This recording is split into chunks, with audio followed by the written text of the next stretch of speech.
GangRadio.com.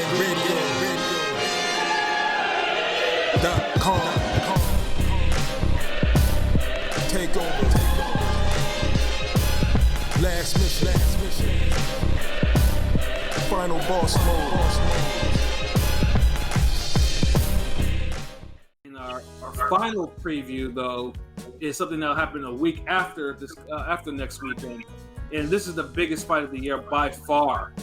Of course, I'll talk about Manny Pacquiao versus Errol Spence for Errol Spence's belts at welterweight. Now, it would have been Pacquiao's imaginary unification belt. that too, you know what I'm saying? And now, it would have been for the third belt if the WBA wasn't so fucking short-sighted. You know, the WBA has been fucking up a lot, man. This is. I mean, technically they were right to do this, but they're not consistent with this behavior of stripping people from inactivity. But then all of a sudden they make the biggest fight of the year and they're asked out. And all you niggas that was wishing for Manny to get stripped, you're welcome. Exactly. Yeah, this is now, unfortunately, now, although Errol Spence will probably be like a de facto number one welterweight, the fact that there's two champions now he's going to have to try to get after this fight if he does win. And he says he just wants Crawford after this, and if not, he's moving up. Oh. Yeah, that's the only fight people want after this. Like, yeah. And to be honest, we should have got Crawford Spence first, and Pacquiao should have fought the winner, but you know, Top Rank can't make certain fights for some reason with Crawford. Right. You know, and unfortunately now instead of 3, we got 2, and obviously, I mean, you know, Manny is there's nothing to say. He's the all-time legend. You know, 8 division champion, 4 or 5 of them lineal. You know, has victories over numerous Hall of Famers. You know, some people's best wins are like a third-rate win for him. Exactly. You know, like he's beating Oscar Larios. Like, I know y'all forgot that name. You know what I'm saying? What? Like, yeah, just Google Oscar Larios and Israel Vasquez. Yeah, you know what I'm saying? You're welcome. You thank me later. Enjoy that. And above all, like, dude's had countless wars. Like, dude has enough wars where it could be like, you know, dude should be thoroughly deteriorated from them. Like, he's not like dude's had so many wars with other Mexican fighters, with Cotto, with Margarita. Guys from Florida.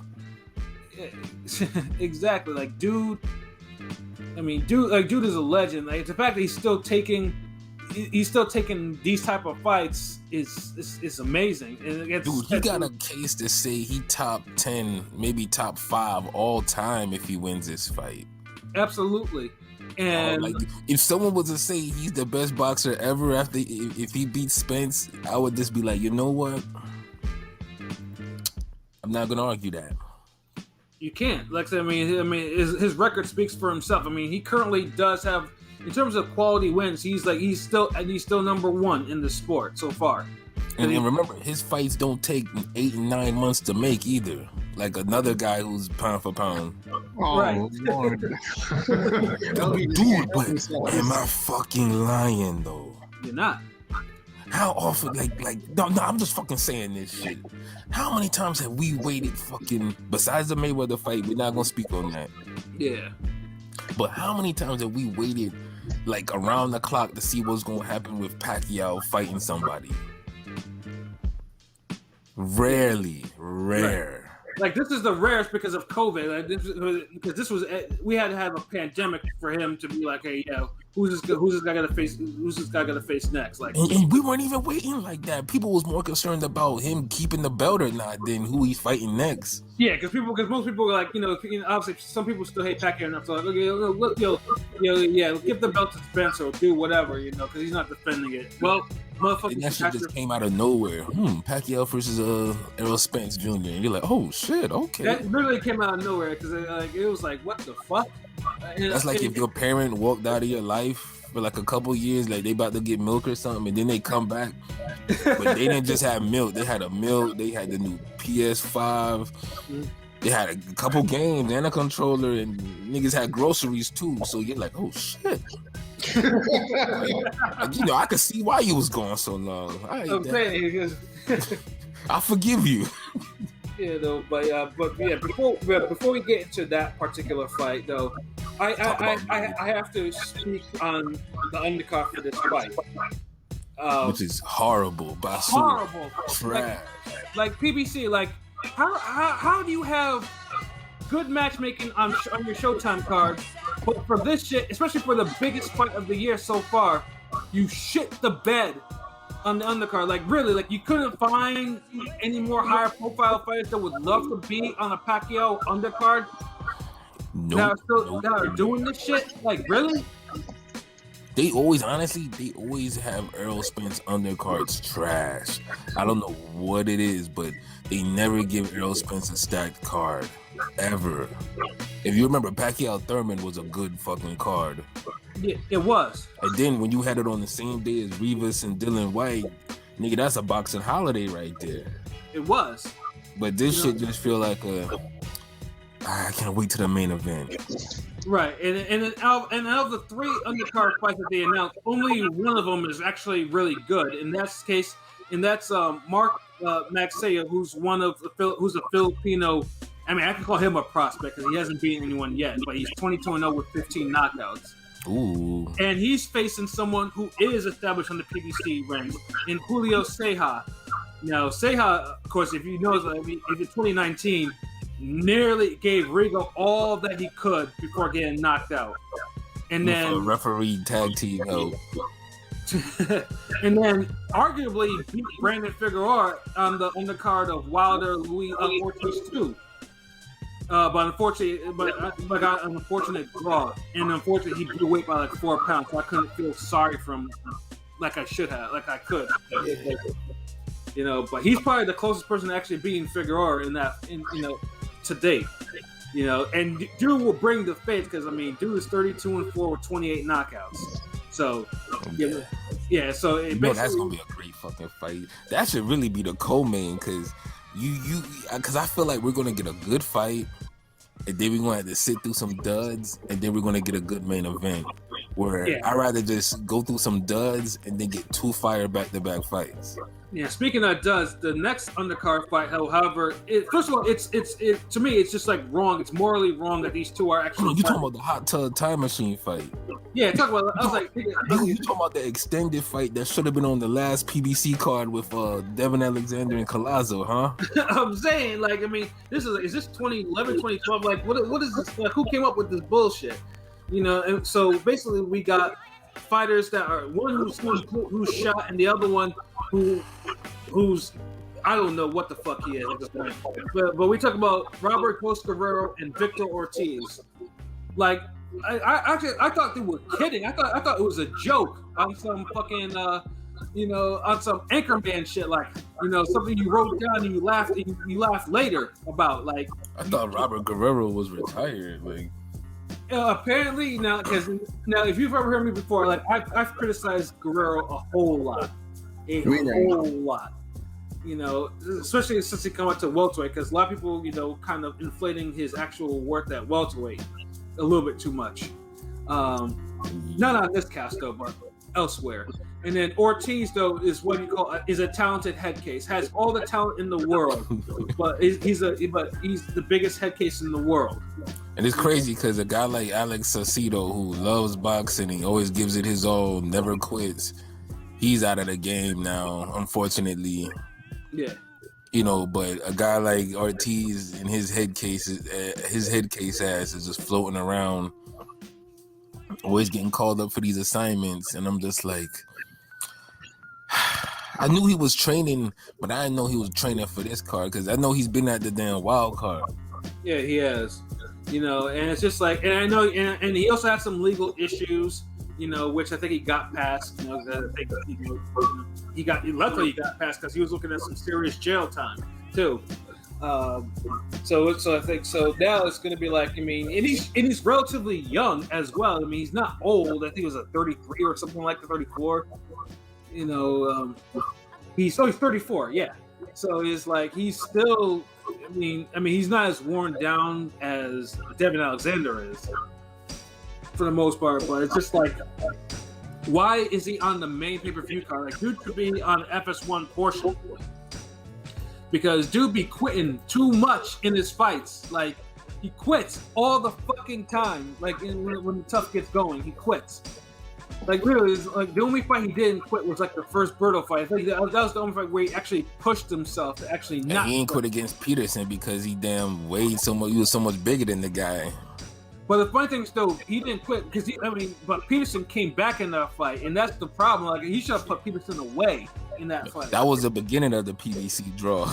Yeah, exactly. You know, but we have the Maidana fight, and you know, Maidana was getting lit up by them, but Maidana. That's an underrated war. Like I rewatched that fight like maybe earlier, like 5-6 months ago, and I was like, God damn, this was a good ass fight. But yeah, it was. That fucking quitting ass Ortiz. And he was winning clear too. And Maidana was like, probably one more knockdown, he would have stopped Maidana. Yeah, that's the thing. Like, I know people see those memes where they're like, somebody's like, you don't give up. You might quit when you're at the moment of your breakthrough, and they be having the guys digging a shovel, and there's like a diamond underneath, and then another guy who, he's fucking doing the same thing, but he quits, and he's like a block. He's like one piece of dirt away from it. Like that's that fight. Yeah, and it's just sad too. Then, like I said, the Berto was like, he had his day in the sun briefly, and then he got the Floyd fight, and then Floyd, got his last career knockout against him, and Ortiz didn't seem to want to get up after getting knocked down. So I refused to believe that was enough to put him down. The Josecito fight, hey, he guys. I mean, that's a knockout. Like he. I won't fault him on that fight. Josecito broke his shit in 2 places. That's But the Collazo fight, Collazo knocked him out in 2, and then Berto knocked him out in 4. That the Berto knockout loss was funny because the Mexicans in that stands, they was not having it. Like they threw shit at him. Like they threw that ice cooler at him and everything. Like them niggas were pissed at that fight. So now you have Ortiz like that on here, and then you have Guerrero, who hasn't seen his prime in about 7 years now, give or take 7-8 years. So it would be sad if Guerrero actually does get a knockout over Ortiz, but it's a possibility that it might happen. Oh, this is like the battle of this 2 boxing version of the Expendables. God damn. It's crazy because one was in the Expendable movie. Yes, exactly. Yeah, because either way, I'm gonna be like, if Ortiz knocks out Guerrero, then I'm like, Guerrero shouldn't be fighting because Guerrero is finished. Like Guerrero's taking too many ass whoopings at 147 for me that he should be fighting. Dude, that Omar Figueroa ass whooping was like one of the worst, quickest ass whoopings I've seen. Like. Yeah, and the funny thing is too, Guerrero, he won the first round in that fight, but after that he just caught work. Like my God, I felt like that was a prime Tito ass whooping. Like just so many bombs landed and just knockdowns and the aggression. Exactly, it's just like, and then this was after, the Danny Garcia fight, and this was after the Keith Thurman fight. Oh, Keith Thurman beat his ass for like 9 rounds and got a knockdown. But people always, but he was landing shots at the last 3 rounds. Like, yeah, and. And then, of course, the fight where I think he did lose his prime is the Kamage fight, because Ghost has never got lit up like he did outside of the Figueroa fight, as in that fight. Like Kamage, I think took his actual prime in that fight. I think that was before the Thurman fight, ain't it? Yeah, it was right before it. Yeah. The Aaron Martinez beat his ass, knocked him out on his feet, then knocked him back up. Like, I mean, woke him back up. And then, of course, then I think Floyd's probably the only one who just beat him, but didn't like beat his ass, like, And it's funny because I thought Floyd beat his ass clearly. It's just that I think he hurt his hand, and because honestly, I think Guerrero got a way worse boxing lesson than people say Canelo got. Yeah, I thought Floyd could have stopped him if he didn't hurt him. Yeah, there you go. Okay, we seeing the same shit. Cause I feel like Floyd could have stopped him, late, but I think he hurt his hand. Yeah, he was hurt. He was hurt at one point. Hurting Guerrero and making him miss horrible. Yeah, and then of course the Berto fight, which got him on there. I mean, that honestly, that probably knocked like 25% of his recovery powers out, because that was such a ridiculous thing. That was a war and a half that Berto had the nerve to lose. Had the nerve to lose. But the thing is like Berto was landing so many fucking uppercuts. and bombs, pure Oh my bombs on goodness. Guerrero ate them shit. You're not supposed to land those type of punches and lose decisively. Exactly, but that's what Berto did because he got knocked down twice as well. But he kind of does that though. Like Yeah. he was landing some crazy shit on Collazo too. Yeah, so you have this way. So basically, you have someone who's really worn down versus someone who's an extreme head case. So honestly, I'm seeing some fuckery that's gonna happen in this fight. There's gonna be some real fuckery that's gonna happen. Like, Man, it ain't gonna be no gamblers. Stay away from this fight because you don't know who's gonna quit in this one. right.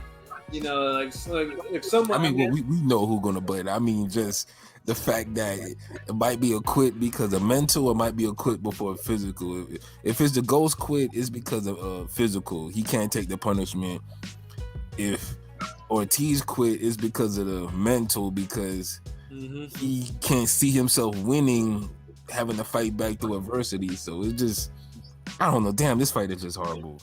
Yeah, no, like this fight assured me that I will not put this in the theater because I will not pay pay-per-view price to see this fight on an undercard. That's a this might end up being one of those instances of a fight that it's so bad it's kind of good. That could happen too. That's the sad part. You might end up looking back and like, yo, damn, that Ghost and Ortiz fight was kind of lit, yo. Like, I don't want this fight to be enjoyable like that because then PBC is gonna be like, okay, hold on, let's see who else we could dig up. Let's see. Maidana, we had your brother here last week. It'll be like the real life version of that movie, Grudge Match.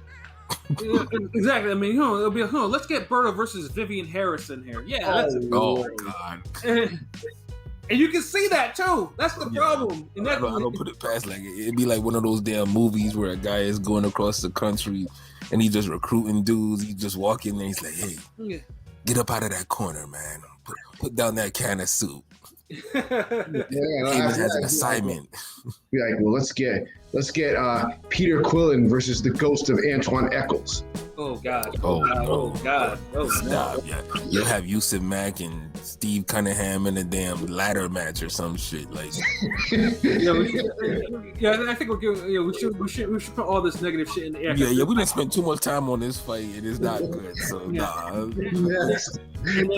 then we have the co-main, and this is where Ugas is in the co-main. Now you're thinking like we're trying to put respect on this title because he was the champion. He was the GameStop champion, and WBA, they upgraded him. And like, fine, that happens. Once a GameStop champion, always a GameStop champion. But you're thinking like, I want people to put respect on my name, and I want so I can be next against Spence or Pacquiao. So who do I face? Fabian Maidana, the younger brother of Marcos Maidana. Like, first of all, I don't even think that guy was even ranked in the top 15 for the WBA. I mean, honestly, something like this makes me think like we had all those rumors about, it was going to be Ugas versus Berto. I probably would have rather seen Ugas versus Berto than this. You know what? I would have shown it, but I probably would have shown it less because at least it makes somewhat sense because I think Berto was actually in them damn rankings. No, they literally put him in the top 10 after 4 years of inactivity. Yeah, that's that bullshit. But Fabian Maidana, we would shit on it because we shitting on Ghost Ortiz. Like, nah. We would probably shit on it more. At least Maidana is some type of unknown factor. Yeah, if you seen him fight for Maidana, he's really not an unknown factor. I've seen him fight. I know, but we never seen him fight against a world-class op, so he's still unknown in that aspect. Like, we know he's a puncher and he's Maidana's little brother. But I've seen him fight against lesser competition, and he's not that good. So that's not gonna make me put any. I know, but that's the thing. Like, this is boxing, where a motherfucker got to step up his game in the right fight. So right, exactly. Roberto, we done seen him look not that good against world class guys for like years. There's a guy I know that always shits on him because of it. Right. So and then the little Maidana, he does have at least one world ranked victory, and against someone that Crawford went the distance with, but he actually knocked out in what's his name, Andrei Klimov. You know, and of course the Klima Crawford fight was a horrible fight to watch. By the way, I would not ever recommend you watching that fight. But Maidana though treated him like a punching bag. So I mean, he does have that. He does have that for him. But other than that, though, I mean, I'm hoping because Ugas is bullshitting. So I mean, honestly, if Maidana knocks him out, I'm just gonna laugh. I'm like, hey, that shoots you right. Like, I mean, nigga, who told you to face him anyways? You know what I'm saying? You know, but yeah, no, this is. I think Ugas is really trying to make sure he milks that belt a little bit before, you know, until he gets either a Pacquiao or a Spence next. You know, that's basically why he's doing it, because he, like, I remember when I watched his IG live, I see like Thurman said he wanted Ugas, but he had heard Ugas was going in a different direction. And it makes sense. He just wants to get a soft touch just so that he could put himself in the driver's seat against against the winner of Spence Pacquiao, because he'll be in his mind, he's in the driver's seat for that, or a Crawford fight or anything, something like that. If he loses, if he takes on a tough fight and he loses, then it's back to the bottom. Yeah, it's a wrap for all that. You know what I'm saying, though. But I mean, like I said, I mean, Ugas should win this fight. You know, but if Maidana, if it ends up not being able to take Maidana's power and he gets knocked out, then hey, that's the breaks. You know, shit happens. You know, next time you gotta get a tougher up next time. Oh man, but yeah, it's a horrible undercard for a fight like this, and Pacquiao Spence doesn't deserve an undercard like that, and especially, you know, Pacquiao Spence is. I mean, I think it's starting to buzz now, because before I thought PBC is not really marketing this fight the way it should be, but I think now it's starting to pick up a little bit. You know, they're picking up the shoulder programming on this. You see Spence as Spence looks like he's ripped on there. Pacquiao looks like, you know, you have him with have him around the crowds and shit like that. Knowing that we're in the age of COVID, you know, and you know, he needs to be a little bit more isolated. Because, like I said, you don't want to get that notification that said, "Hey, you know, we got to postpone this fight because, you know, Manny Pacquiao tested positive for COVID," you know, shit like that. Because this is a great fucking fight. So LB, man, what do you think? What do you think about this fight? How do you think this fight will go? With you guys? No, not that damn fight. Oh no, did we even decide on that? No, there's no need to decide on that shit. Fuck out of here. Yeah, no, we're point taken. Yeah, you know, but no, Pacquiao Spence, bro. Oh wow. I think Spence gets a close one, maybe a majority decision, split decision. That's pretty close, man. So I mean, and here's the thing, obviously it'll be a competitive fight, you know, but do you think it might follow the pattern of maybe like Pacquiao Thurman? You know, Pacquiao, you know, looked like vintage for 6 rounds and then faded. Although I think the body. I think Spence is going to take a while to get going and get used to Pacquiao. Mm-hmm. And then once he gets going, it's going to be hard for Pacquiao to stop him, because he ain't going to want to go sell himself to the body to kind of wear Spence down. Right. Because them headshots. And I think Spence going to come back and take over and start really putting hands on him. But it's going to be a good fight. Like, Pacquiao just ain't going to go quietly. But yeah, I think it might look like the Sean Porter fight, really. I can say it too, and I think that's still something that's still unknown to me too, is what type of punches can Spence actually take. You know, I mean, obviously in the Garcia fight, I mean, you saw that Garcia did land some right hands on him, and that clearly shook up Spence a little bit. Like, I mean, so it's like, you know, and then Pacquiao is a harder puncher than Danny Garcia, so it's like, can he actually take these quicker puncher? So yeah, quicker puncher. He'll get a few more of those that Danny when they get. Like, Pac, he knows how to work off of ebb and flow. Like, if he lands a good one, he's going to try to go land a good one again. Danny lands a good one, he's going to see, okay, I could set something up again like that. It's more thinking with Danny's offense, where Pacquiao, that shit's like cerebral. It just flows. Like, okay, I hit you good. Okay, let me hit you good again. Da-da-da-da-da. He just less violent. and it's hard to break Pacquiao's. Once he gets a rhythm, it's hard to break it unless you happen to be a really good counterpuncher. Which Spence is not. Which Spence is definitely not. so I think that's my thing. Like if Spence, if Spence is going to get hit in this fight, there's no question about that. But if Spence can't take Pacquiao's power, especially after the car crash or whatever, it could be interesting. And the speed and athleticism too, like that plays a major part because Spence ain't really fighting no. I'm not gonna sit here and compare Algieri's movement to Pacquiao's. No, absolutely not. Although Algieri has great movement, but Pacquiao movement is like 3 notches above. Absolutely. That's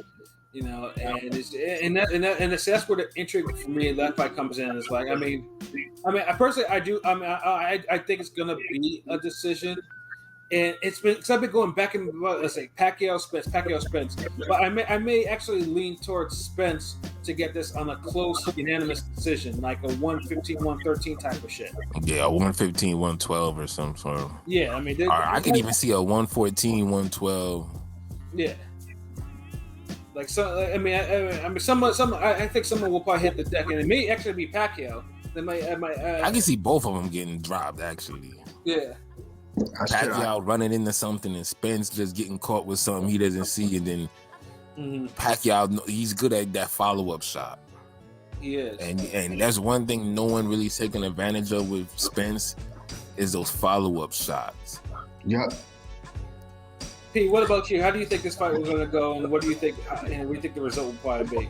See, this is a very interesting fight for me because, I feel like personally, and I said like Spence at this day and age is probably the toughest fight for Pacquiao because of what Spence brings to the table. Because I'm gonna be honest, people can say what they want to say, and I've heard people disagree with this, but if Pacquiao was in his prime, Spence would be easy work for him. Not want to say easy work, but he would win decisively.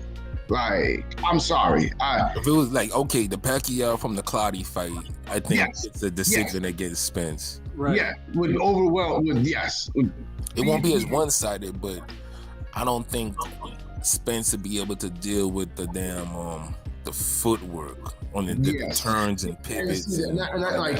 Pacquiao has a lot of things that trouble Spence between the hand speed, the footwork, just the punches in bunches at all different types of angles. Like Pacquiao hits you in places you didn't even know existed. Like so like all of that is good, and we've seen Spence get hurt by lesser fighters, by lesser punchers. Porter can't punch like Pacquiao can punch, and he still managed to hurt Spence. Porter throws a good overhand right. I remember Spence getting hurt by Emmanuel Larte, who's a light puncher coming up from 140. I remember. I watched that shit live. I was like, "Whoa, wait a minute, like this nigga was like, he was like, his eyes were like fucking jackpot." Almost Darnell Boone did. So like that's where it comes. But now the problem is at this day and age, Pacquiao at 42 is now he's a 6-round fighter. Right at this point. So it's really going to be the tale of two halves. I see Pacquiao doing really, really well in the first half of the fight, kind of like what we saw of him against Thurman. Unless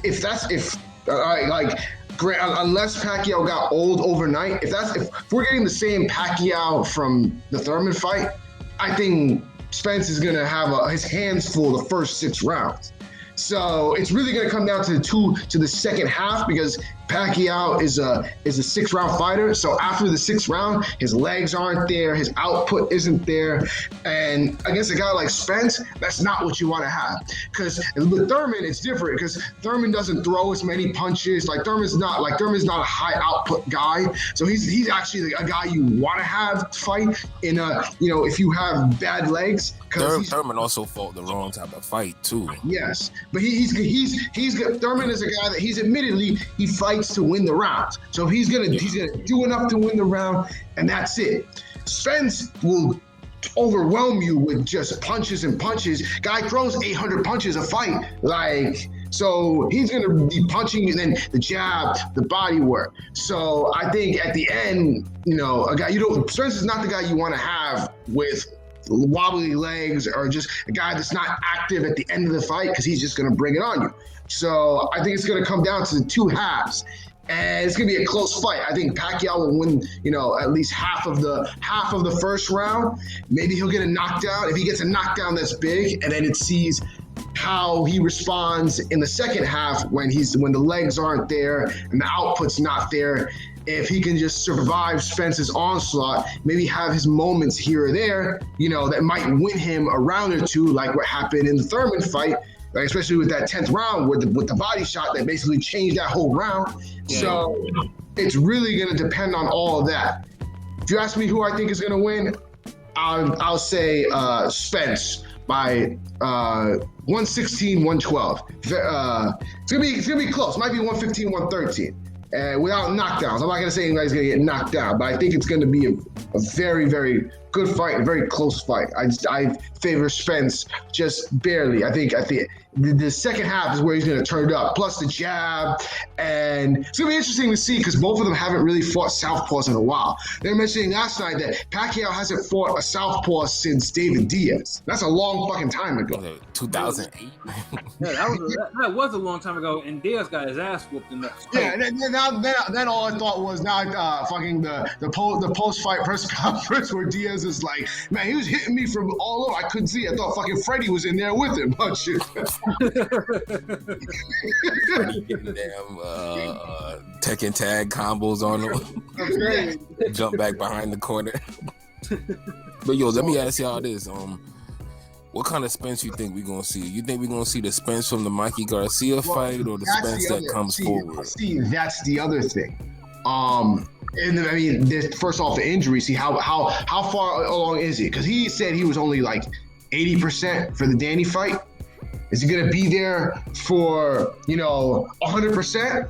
Because I mean, that might be another thing where it's like, like against Thurman. Now people don't want. I mean, I'm not using this as an excuse, but Thurman fought that fight with one hand. Like he was a one-handed fighter. His hand didn't. He only had the right hand. So that definitely helped Manny that edge. Are we gonna have that same advantage with Spence, where Spence is just not 100%? But we know. So I'm not gonna use that as an excuse, but.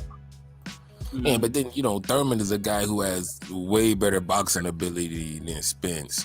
So even if you take away his hand, that didn't stop his movement and the way he was giving different looks to Manny. Like, he gave, several different looks to Manny. Like, Spence just really has one look or the other look. And if you're not...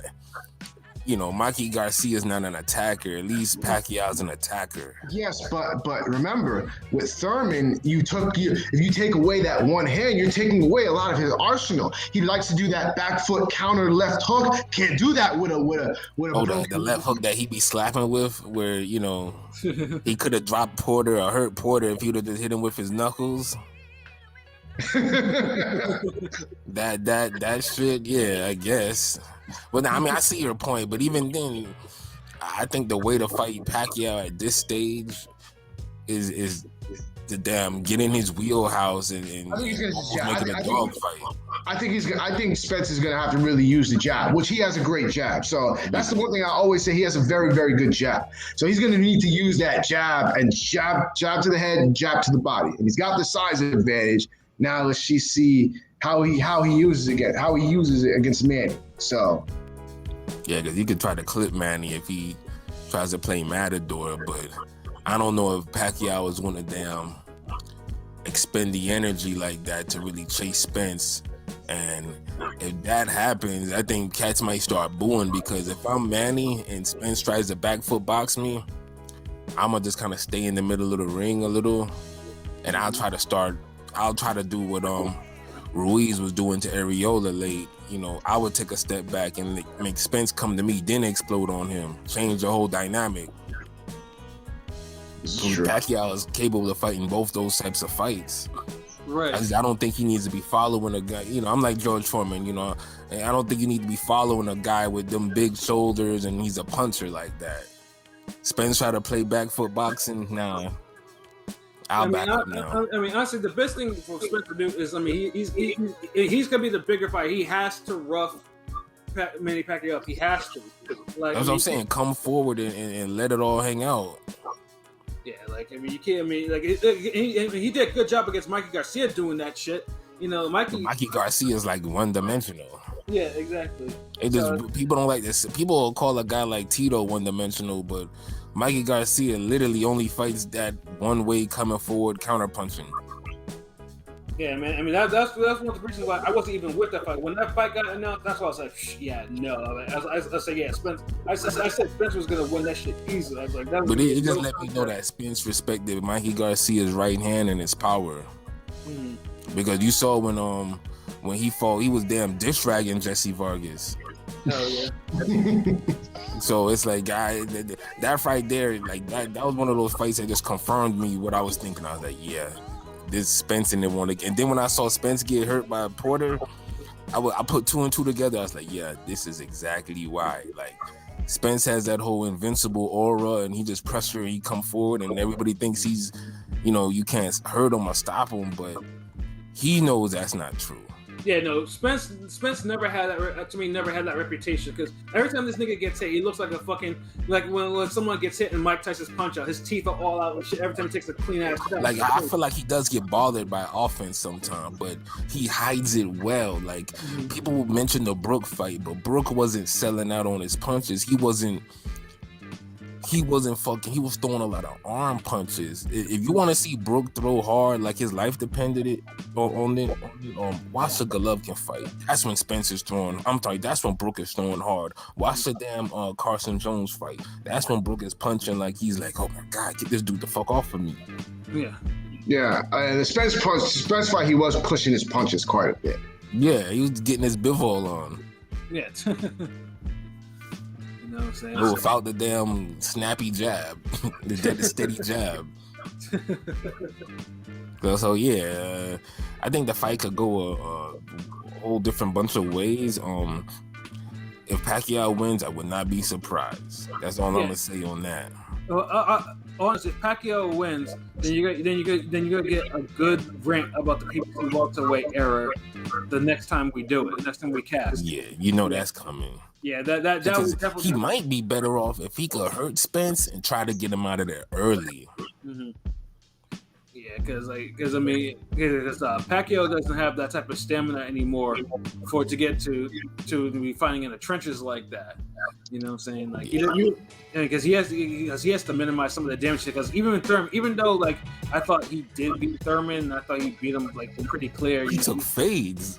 Yeah, he took a lot of fades. He took some 1-2s in that damn second half. Yeah, and Thurman can snapping his head back.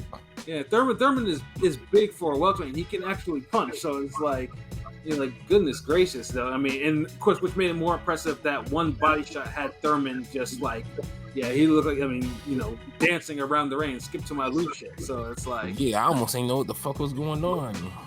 Because it looked like a headbutt, but then it was just a really disgusting body shot that was so. Well, him and Golovkin was killing the body shot dances that year. Yeah, them niggas was busting out, stanky legging and everything. I'm like, fuck. Oh man, like MC Hammer concert.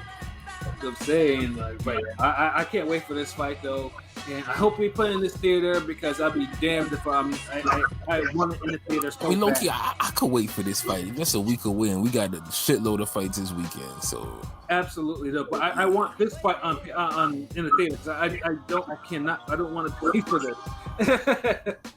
Yeah, you know what I'm saying? So it's like. Yeah, so it's an excellent fight, and Manny Pacquiao hopefully stays away from people, doesn't catch COVID. No one catches COVID unless a better fight on the undercard replaces it. You better be testing negative. You going to damn stop at a wild card. I'm saying enough of this shit. Motherfuckers coming straight out the trap, trying to holler at Pacquiao and shit. Hold on. The trap getting cleaned up now too, so I don't know. Niggas vaccinated in the trap house coming to Pacquiao and go on the wild card now. So hey, maybe it's the NBA we need to worry about. They keep showing up. Actors and shit. Oh, salute, DZ. I see that you're on there. Salute. I see you on there, man. Funny dude, man. Funny dude. It's always glad, you're able to, make your little parents or whatnot. Salute. So we all decide like it's gonna be a Spence victory in a competitive fight. Maybe too competitive, maybe not as competitive, but competitive, and Manny will be making his presence in the fight. So we pretty much all in agreement for like the once in a blue moon type shit. Yeah, and for Spence's sake, and for PBC's welterweight era's sake, he needs it to be a decisive victory over Manny Pacquiao. It has to be it has to be those two things, because Pacquiao is the last remnant of the last welterweight era, and and welterweight needs a whole. It needs to go into a new era, and they need that fight to make that shit move forward a little bit. So no one shits on that era like me. Yeah, you get Pat running on these damn his PBC hatred, and you add the welterweight division, you're just like. Oof. Well, PBC welterweights, I mean, they're the only welterweights exist. Like, what we talking about top ranked welterweights? Who they have? Terrence Crawford. I said welterweights plural. That's it. Yeah, exactly. Yeah, because I could have sworn Tim Bradley retired. And then I mean, but Virgil Ortiz and Blair Cobbs. I mean, Ortiz is there; he's ready. But Blair Cobb, just a couple more good fights. I like to see Cobb and Stanionis or somebody. So hopefully we get then eventually Boots will get into the mix, and then so the young crop's coming soon. Yeah, and I like to see this crop of welterweights fight the young crop. If Pacquiao fighting y'all, there ain't no excuse. Right, and he doesn't need to. Yeah, exactly. He doesn't need to. He's already top 25, maybe top 20 now. The Thurman fight was big, man. I'm sorry. Like, if someone you could have him top 15, top 20 right now. Right. I mean, a win over Spence gives him his victory over his 25th fighter that was actually a champion, which is insane. Undefeated, like, bro, like. And a lot of y'all be hyping on Spence, so y'all gonna have to get that respect if he lose. Yeah, and don't try to do any like group think or try to do any type of hotep shit, because that's a big thing, And you say, this Shoku was probably on Toradol. Oh, he's still roiding up, Yeah, I want to hear that shit. Yeah. Don't worry, you'll get 16 bars from Pat if that happens. Or Spence wasn't the same after the car accident. That's gonna be the big thing. Spence wasn't the same after Danny Garcia in the car accident. We just gonna dismiss Swift throwing 700 punches. Yeah. I mean, Pat will.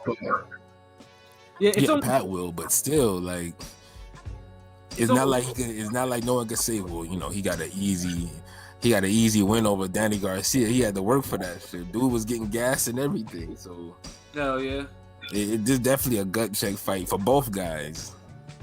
Because somebody's fighting it to see if they're the greatest boxer ever, and another guy fighting to see if he's the greatest of this era. Levels. Yeah, levels. So I mean, that's about it, right? Like, everybody had Everybody had the what's I'm gonna call it? We all dropped our teams and everything. Yeah. So shit, y'all ready to close this out? Absolutely. Yeah. Ain't nothing else happening in the boxing world like that. Like, we good, right? Yeah, right now, at least now it's good to see that the fights are carrying most of the boxing news now, rather than fuckery or some other bullshit. We had a couple weeks of mid, with one of them being, high quality mid, and the last week being just low quality, like just being Reggie. Fuck it, you don't even get mid. Oh man, but I'm definitely ready to close it up. So P, man, your final thoughts? I mean, Ring Gang Radio. That's all I got to say about that. You know where to find us: ringgangradio.com, Instagram, YouTube, Twitter. Simply, we just released part 3, the cartoon episode 3. go fuck with that. We got some more stuff coming on the way. So that's all I got to say about that. Yes, sir. Hey, LB, final thoughts? Man, you know what it is, ringgangradio.com, Squidard, the gang, the elites, the boxing collectives, the Wu-Tang of boxing. You know what it is, man. Like, we everywhere, man. Shout out to the rest of the squad worldwide, the UK division, Clan Archie, Prolific, Daisy, got the Canada division. Shout outs to PJ Fight Architect. West Coast, we got Conscious Pilot, and we got and Big Rome Top 5. So yeah, we worldwide, and just enjoy the takeover because we enjoying taking over, nigga. Dropping new artwork, so y'all check that out. I'm getting my color game on, so that Charlo Castano shit. We dropping that this week. Hopefully the Chris Colbert, some Odd Ninja Media artwork. Yes, sir. Shout out to my man Black Droog.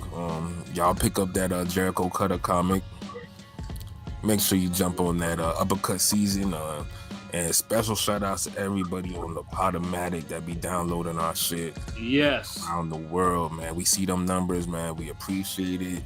If y'all want more than that, then just hit us up on ringgangradio.com or, subscribe to the YouTube. Like, the podcast is dope, but, we got more to offer and it's free. It's no get those likes up. It's no, I'm going to shut this shit down or nah. Right. Like literally everything that we've done, because at least with Podomatic, it's more or less it's more of the recent podcast. Whereas YouTube, if you're looking for some old podcasts that we may have may have removed there, it's all on YouTube there. Like everything from the beginning is on there. Yeah, so, everything, the origin episodes, the spin-offs, the music videos, the bars and boxing, the predictions, the cartoons, the training videos, Uppercut season, like all that shit's on there. Just as well as the site. Make sure you follow, Shuttleworth on the IG and Twitter, and we be on that shit heavy as well. And yeah, but special shout out to Podomatic, everybody across the world, France, UK, Canada, Switzerland, Finland, Thailand, China, Japan. Nigeria, we go all day. India, A lot of you I've seen in Africa too. We represent Africa as well. So yeah, Germany, Russia. Yeah, like literally, like we get, like I said, we get a lot of love in those countries from Podomatic, and it's just like, because I was just like, when I saw those numbers earlier this week, and I showed LB, I was like, it's like shit. Like I had never seen numbers like that. Like we're legitimately in the top 100 in all of Podomatic, which I couldn't believe. It was. For sports, I think we was ranked 55. So y'all keep that up. Like, Podomatic, we fuck with y'all heavy, the fan base on there. So, we just enjoy this shit. Like we said, boxing's worldwide. Even though we US based and everybody says you got to come to America to go to the next level. But man, same time, we want to show the respect to the rest of the world because, in boxing, especially nowadays, you can make it anywhere in boxing now. So absolutely, if you landing uppercuts or right hands on someone in some damn middle of the desert or in some fucking jungle, it don't matter. Ring gang respected. Absolutely, man. To be in a fucking treehouse uppercutting somebody, and I'll be like, boxing. So and make sure y'all follow the TikTok, man. We putting out videos every other day, every week, whatever. Just a little boxing fuckery, fun. Just fun. Putting out highlights and shit. Just all the dope shit. So y'all make sure y'all get on that TikTok wave. Yeah, that TikTok shit, definitely. I see we're getting some, some numbers off them videos, man. Like I said, definitely fuck with that because we'll definitely got some more shit for that in the near future as well. And the only thing I got to add on to from what the other brother's talking about, definitely. I mean, I have an article written, but it's not a Forgotten Fate article. No, it's another different type of article. And remix.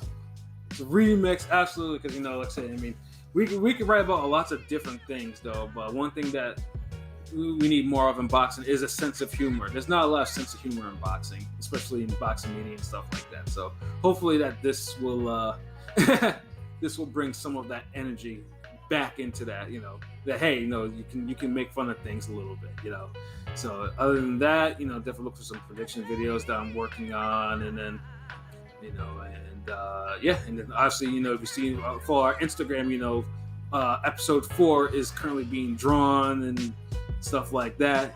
You got a little taste of of little animation. Shout out to to LB and Prolific for that. So yeah, those two brothers do work on the art side. So yeah, a lot of exciting things happening on Ring Gang Radio, man. So yeah, y'all just need to follow the wave and follow us everywhere, the website and YouTube or whatever, and tell your friends about us so they can follow along. Then we can all be friends. It's like I said, we do the shit for y'all. So yeah, for myself, Pat Scorpion and Young Representer, for LB Shuttlesworth the God, the GOAT artist, and for King P Bodega P. And this has been another wonderful episode of Real Talk, where as always, if shit's real, we talk about it. So until next time, peace.